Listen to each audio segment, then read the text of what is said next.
Vamos a hablar hoy de los estudios en concreto en ciberseguridad, y para eso pues me acompañan estas tres personas que voy a presentar en orden de colocación. Está Olga Forné con nosotros. Ella ha sido consultora en dos de las Big Four y lleva ya 7, casi 8 años siendo y desarrollando funciones y responsabilidades de CISO, tanto en, no sé si puedo decir MediaPro, sí. Supongo que sí, y actualmente está en el grupo Avertis con esa responsabilidad que os digo. Tenemos también a Sara García. Ella es responsable de talento en INCIBE actualmente, ha estudiado Ingeniería Informática aquí en León, así que juegas en casa hoy, ahí tiene una pequeña ventaja, y colabora pues en este tema de los estudios de forma muy activa, ¿no? Como os podéis imaginar y como luego nos va a contar. Y por último tenemos a Rosa Díaz, que ha trabajado en el mundo privado, pero yo creo que muchos de vosotros la conoceréis por su faceta ahora en lo público, ¿verdad? Ha sido directora de INCIBE, así que también juega en cierta manera en casa, aunque desde junio ha cambiado un poquito de rol y está dirigiendo el Observatorio Nacional de Tecnologías y de la Sociedad de la Información. Vale, vamos a hablar de los estudios. Os decía, yo no sé si alguna vez os habéis planteado, seguro que sí, ¿no? Pero no sé si con el suficiente tiempo, la importancia de la existencia de estos estudios, de su acceso público y de todo el valor que nos puede aportar, tanto a la parte pública, en la gestión de lo público, o a la parte privada, para pues hacer ese trabajo tan importante que es el definir una estrategia, saber dónde estamos, dónde queremos ir. Muchas veces todos tenemos una zona de confort, de conocimiento, en el que nos encontramos muy cómodos, controlamos bien, incluso podemos tener datos de primera mano, datos pues muy reales de lo que está pasando, pero a veces tenemos que hacer otras cosas, tenemos que salir de esa zona de confort. Y entonces yo creo que en ese momento es donde un estudio, un análisis científico de los datos, un disponer del trabajo y del esfuerzo y pues del análisis concienzudo que alguien ha podido hacer y ha podido dedicar tiempo, mucho tiempo, luego lo veremos, a analizar un tema concreto, pues realmente nos ahorra mucho tiempo, mucho dinero y sobre todo nos puede ahorrar grandes sustos, ¿no? A la hora de meternos, ahora empiezo un poquito en clave empresarial, pues igual en algún jardín, vamos a decir, que no debiéramos, y un estudio, un análisis hecho a tiempo y de un tema muy concreto que nos pueda interesar, pues yo creo que salva la circunstancia. Por lo tanto, es de lo que vamos a hablar hoy, de ciertos estudios, sobre todo de su confección, de la dificultad para obtener esos datos y de, pues alguno en concreto, ¿vale? Algún detalle, algún dato tendremos en concreto. Me gustaría, Rosa, empezar contigo. Decía antes, ¿no? Estás recién llegada, no sé si te hemos dejado casi quitarte la chaqueta a ONSI, al observatorio. ¿Nos podrías contar un poquito cuáles son los objetivos del observatorio, a qué os dedicáis? Muy bien, pues muchas gracias, Raúl. Gracias a INCIBE por la invitación y por volver a estar otra vez en León, como una leonesa aquí de corazón para siempre, después de mi paso por la dirección, por el Instituto Nacional de Ciberseguridad. Y bueno, ahora, pues Raúl, como bien dices, recién aterrizada, entré pues justo a finales del mes de junio, llegaron las vacaciones, bueno, he vuelto a aterrizar otra vez y bueno, la verdad es que sí que me gustaría compartir lo que hacemos, ¿no? Porque, y lo hablábamos antes, ¿no? Cuando estábamos un poco preparando la mesa, pues claro, para el sector y para muchos de los que estáis aquí, el Observatorio Nacional de Tecnología y Sociedad pues es un conocido y bueno, pues muchos de vosotros conocéis esos estudios CORE que realizamos, ¿no? Que dan pues, fiabilidad y rigurosidad, ¿no? Hacia determinadas políticas, incluso métricas que vosotros después utilizáis. El propósito, claro, pero este es el sector de la ciberseguridad, muchas empresas del sector TIC que nos conocen, pero el propósito y hacia donde vamos en el observatorio es poder liderar, ¿no? Bueno, liderar y entregar conocimiento sobre tecnología y su impacto en las personas, ¿no? En este mundo, ¿no?, digital en el que nos movemos. Pues esa entrega de conocimiento pues nos va a servir para realizar esas políticas públicas y, por supuesto, también privadas, ¿no?, y que nos den a todos y a todas esa igualdad de oportunidades. Entonces, bueno, pues estoy todavía aprendiendo, dicen, ¿qué es lo que estás haciendo? Y digo, pues es que tengo bueno, pues aparte de todos los estudios en el dispositivo, pues un montón de estudios en papel y ahora mismo estamos pues viendo, o sea, toda la radiografía de estudios que tenemos de cara a poder entregar ese conocimiento y, como os digo, acercarlo a la sociedad, porque si bien conocéis lo que hacemos, pues todavía tenemos un gran reto, ¿no? Porque claro, el estudio se hace, ¿no? Y luego creo que Sara y cuesta muchísimo, pero por ejemplo esta mañana, antes de venir aquí, he venido más tarde, teníamos una reunión, de todas las partes de trabajo que hacemos, y lo comentaré luego, sobre la Carta de Derechos Digitales. Hemos tenido una reunión con UNICEF y con una universidad, en la de León, en La Coruña, que hicieron el año pasado, en la pandemia, un estudio sobre el impacto de la digitalización en nuestros menores y jóvenes. Y bueno, pues nos contaban una herramienta que habían puesto en marcha, un piloto para detectar desde las consejerías de educación, desde los colegios y también desde medicina, la parte de pediatría, cómo con un sencillo test, una herramienta, pues bueno, pues podían, ¿no?, detectar pues ciberacoso, ciberbullying, y bueno, pues justamente, ¿no?, en la reunión, aparte de, bueno, vamos a colaborar, por supuesto, en seguir con ese estudio que viene del año 2020, y les he preguntado, ¿cuándo vais a repetirlo? ¿Cuándo vais a sacar la próxima oleada? Y me dicen, Rosa, no tiene ningún sentido sacar otro estudio mientras que no se pongan en marcha políticas, ¿no?, que mejoren y las métricas que tenemos actualmente. Hicimos el estudio en el 2020, lo presentamos en el 2021 y ahora estamos en el 2022 sacando datos. La semana pasada hubo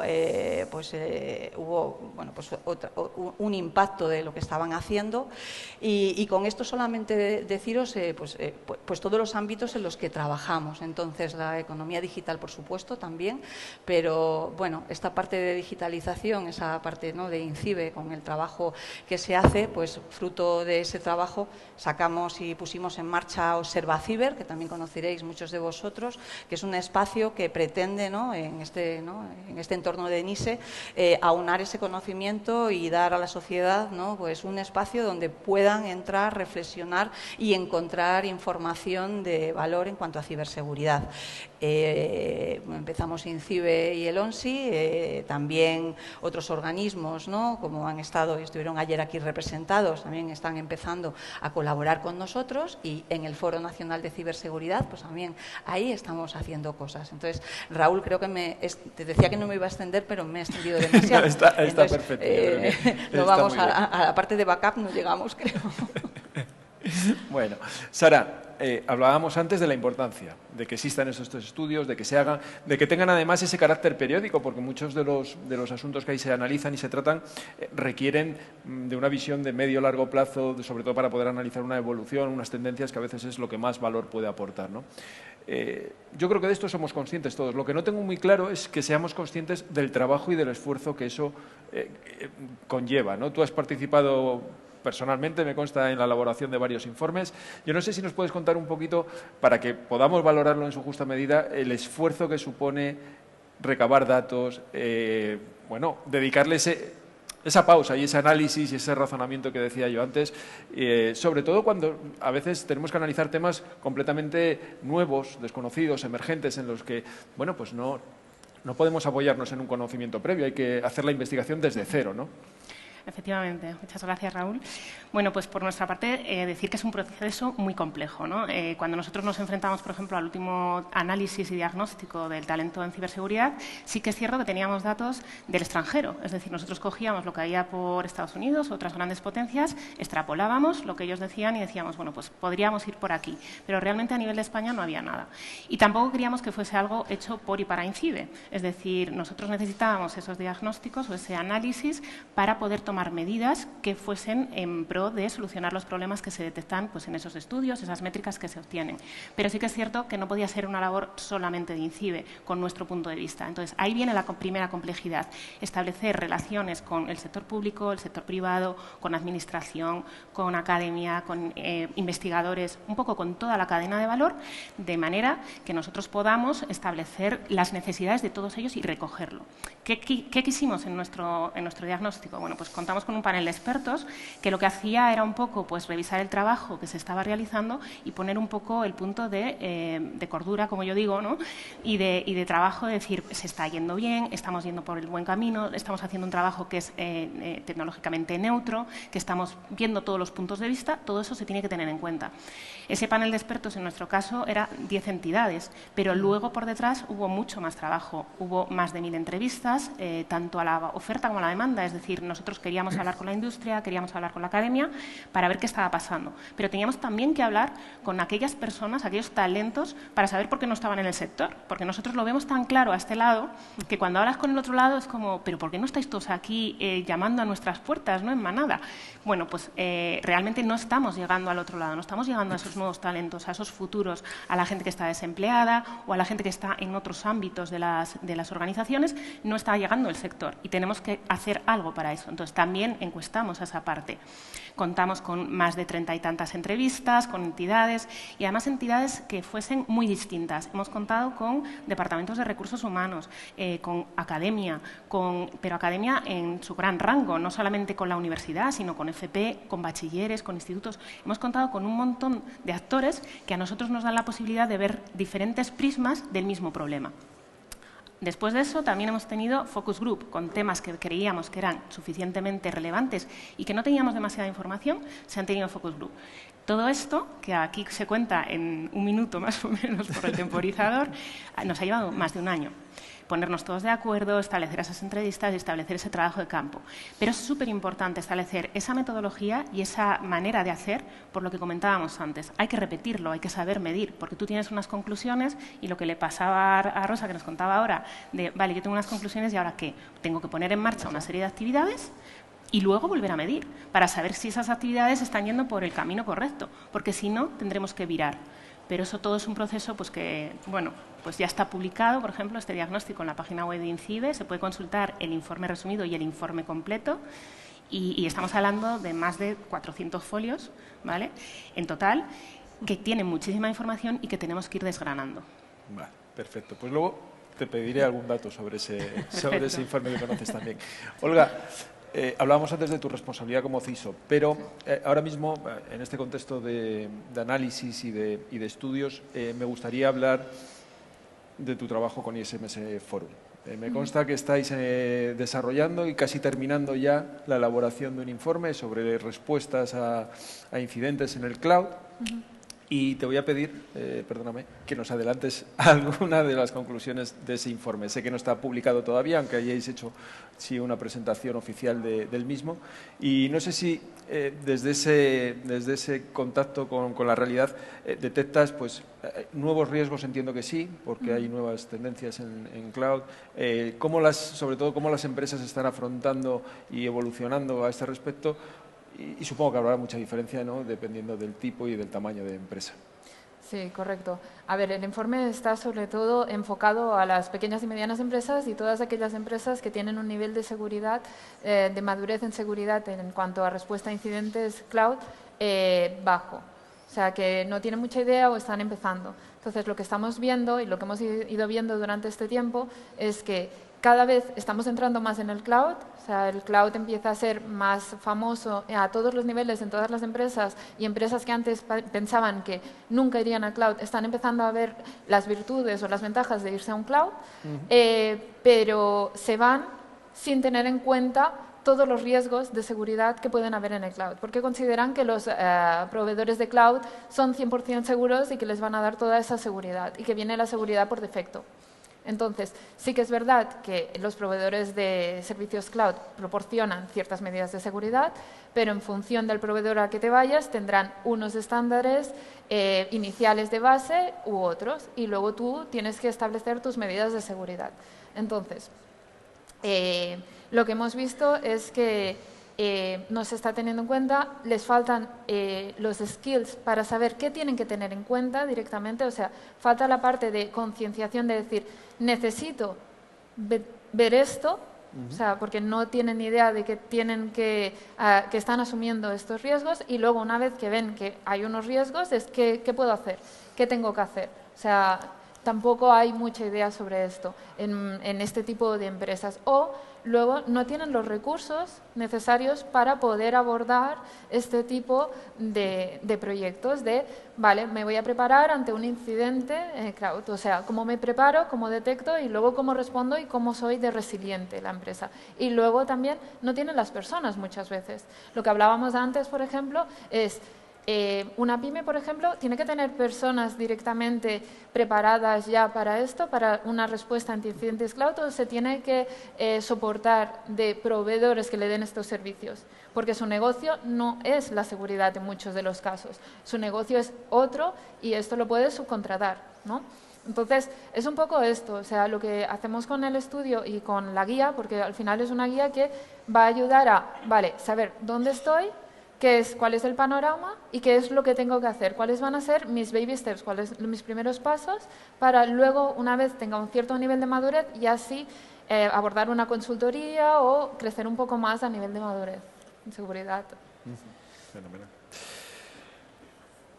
Rosa, antes nos has descrito muy bien y detalladamente lo que ha venido o siendo o lo que hace el observatorio, pero seguro que nos puedes adelantar algo sobre lo que va a hacer a partir de tu llegada, cuáles son los planes, en qué estáis trabajando actualmente, un poco más de cara al futuro.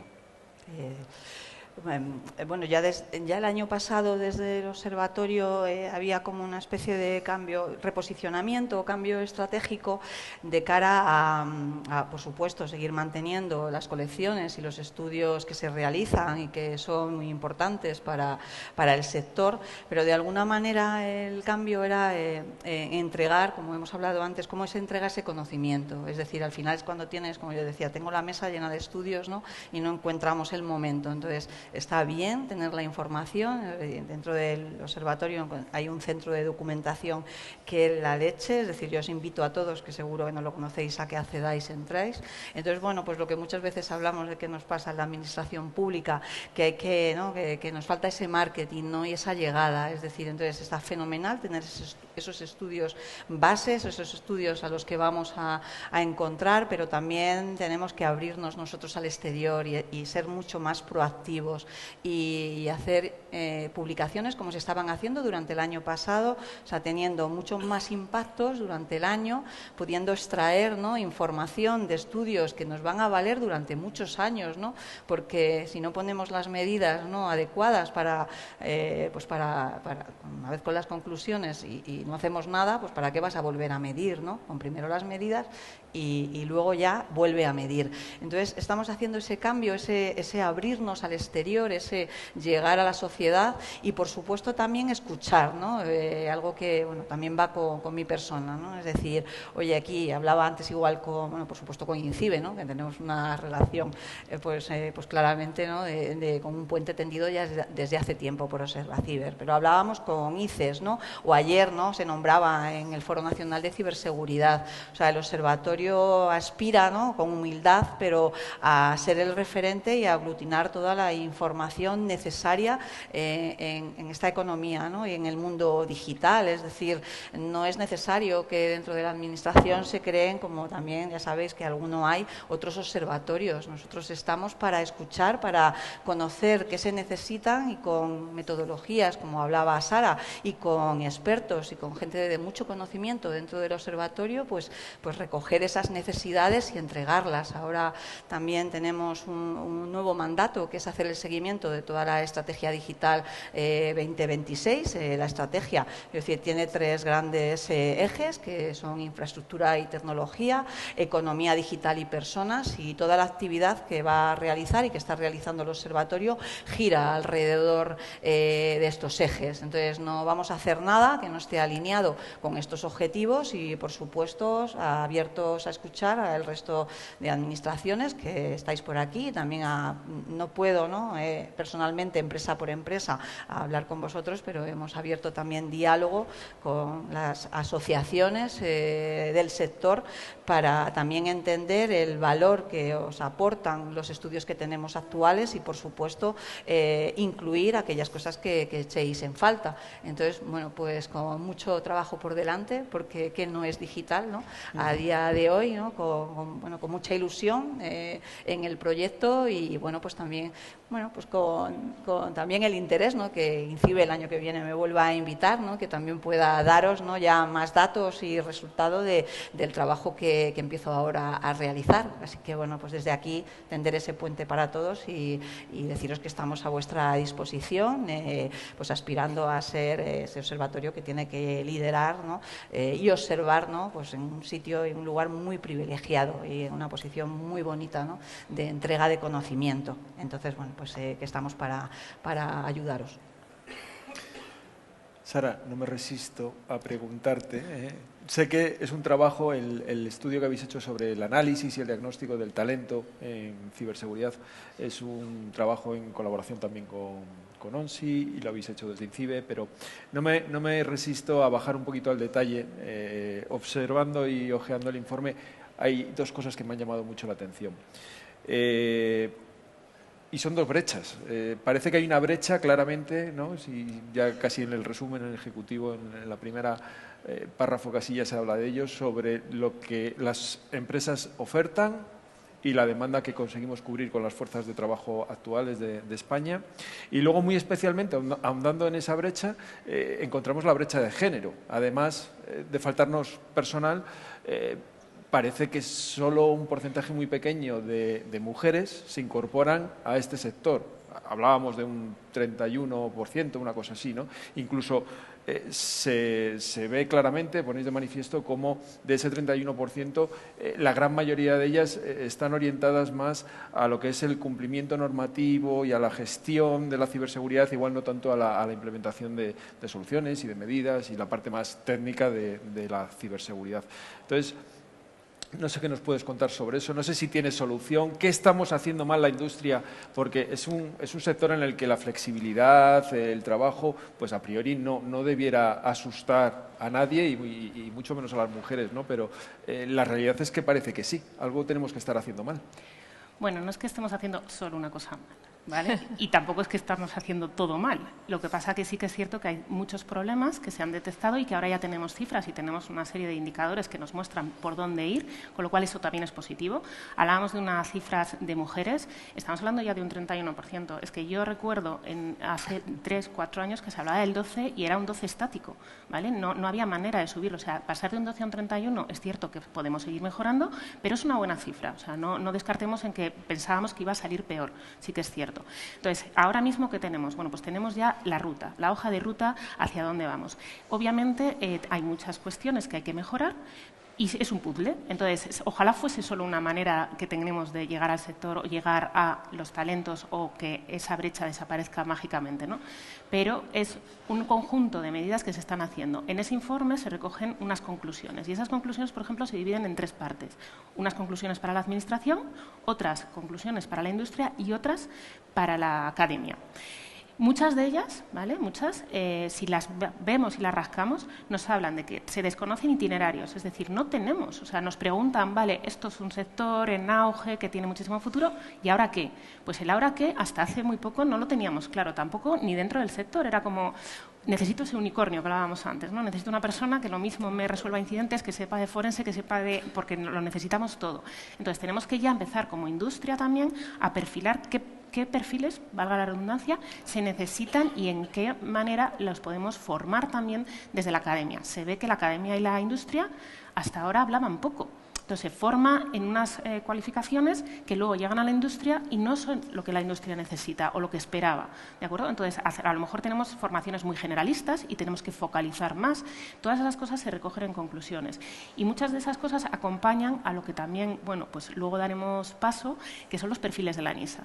Esos perfiles que se llevan elaborando también desde hace tiempo con la ENISA y que se han publicado recientemente el mes pasado y se han promocionado, son 12 perfiles que a nivel en Europa se promocionan y se ha visto con la industria, con la academia también y con gente de otros sectores que son los más demandados en materia de ciberseguridad. Probablemente haya muchos más. Y si nos vamos a Estados Unidos, realmente tenemos más de 58 perfiles en su catálogo. Pero vamos a empezar por, poco a poco, ver lo que se necesita. Y se necesitan esos itinerarios. Y a través de ahí vamos a empezar a trabajar. Y vamos a ir poco a poco, ¿de acuerdo? Y será que, cuando consigamos volver a medir, veamos que efectivamente hemos hecho algo en pro de que haya más gente y más mujeres, por supuesto, en este sector. De acuerdo. Pues, Olga, te voy a pasar un poquito la pregunta, ¿no? Estábamos hablando de perfiles desde tu responsabilidad como CISO, como una persona que está, digamos, al tanto de todo lo que ocurre en la compañía, en el Grupo Abertis, y responsable de ir formando un equipo en ciberseguridad. ¿Tú entiendes que ese estudio al que hacía referencia Sara, otros que hemos visto por aquí, incluso en Castilla y León, ¿no? de la AEI de ciberseguridad, que intentan definir esos perfiles, esas capacidades, ese conocimiento que tiene que tener cada una de las piezas que tiene que componer un equipo de ciberseguridad? ¿Realmente la industria es suficientemente madura? ¿Ha conseguido definir, perfilar, valga la redundancia, esos conocimientos? Porque, claro, entiendo que desde un punto de vista académico, poder generar unos itinerarios académicos, formativos, para una empresa poder ofertar, para poder contratar, para poder definir claramente qué objetivos y qué responsabilidad se le va a pedir a una persona que se incorpora al equipo, es vital conocer esos perfiles. ¿Realmente lo tenemos ya conseguido? Y luego te quería hacer otra pregunta también a colación. ¿Es suficiente con tener unos perfiles a nivel europeo, desde tu visión global? A ver, la primera pregunta de si estamos preparados para tener estos perfiles, o sea, necesitamos un perfilado, porque si no, lo que pasa es que las empresas quieren pedir gente de seguridad y no tienen ni idea, muchas de ellas, qué es lo que tienen que pedir, y entonces piden unicornios, piden gente que haga un poco de todo y que cuando lees el job description, la descripción de puesto de trabajo, dices, pues que aquí me están pidiendo Superman, Superwoman, de todo, y además luego no va relacionado con el salario que dan tampoco. Entonces, claro, es un poco ahí que tenemos que ordenar un poco esto. Luego también la gente necesita saber qué tipo de puestos existen. Porque, claro, en cada empresa cada uno hace una cosa, a unos le ponen tareas que en teoría tendrían que ir a otro perfil y no acaba de quedar claro. Luego también internamente en las empresas puede haber discrepancias, porque no, es que esto no es mi responsabilidad. Y entonces los otros dicen, no, sí que es tu responsabilidad. Claro, los puestos tampoco acaban de... porque son puestos demasiado nuevos o muy nuevos para el sector, entonces nadie acaba de tener claro, o muchas personas no acaban de tener claro qué es, con lo cual el perfilado es muy, muy necesario. Sí que es verdad que leyendo los 12 perfiles de NICE, a mí se me quedan cortos un poco, o sea, necesitamos un poquito más, pero sí, o sea, creo que están muy bien definidos, pero digo que se me quedan cortos porque están muy enfocados a nivel ciberseguridad, que es muy, muy importante. Pero yo sería un poco más, ampliaría un poco más y diría a seguridad de la información y acabar de definir el resto de perfiles. Pero como primer paso, y además está súper bien, o sea, os aconsejo a todos revisarlo porque está muy, muy bien y es una gran herramienta. Y sí que es verdad que a nivel global estaría bien pues tener ya los perfiles definidos a nivel internacional incluso, porque son perfiles que están para todas las empresas. Sí que es verdad que empresas más grandes podrán tener todos los perfiles y empresas más pequeñas pues tendrán 2 o 3 y el resto los subcontratarán o los subcontratarán todos. Esto va en función del tipo de empresa, hacia dónde estés enfocado, hacia dónde no y qué quieras hacer a nivel de seguridad. Bueno, pues creo que se nos ha acabado el tiempo, así que me vais a permitir que pida un aplauso para vosotras tres. Claro que sí. Y un aplauso para él, por supuesto, Raúl Uría. Muchísimas gracias.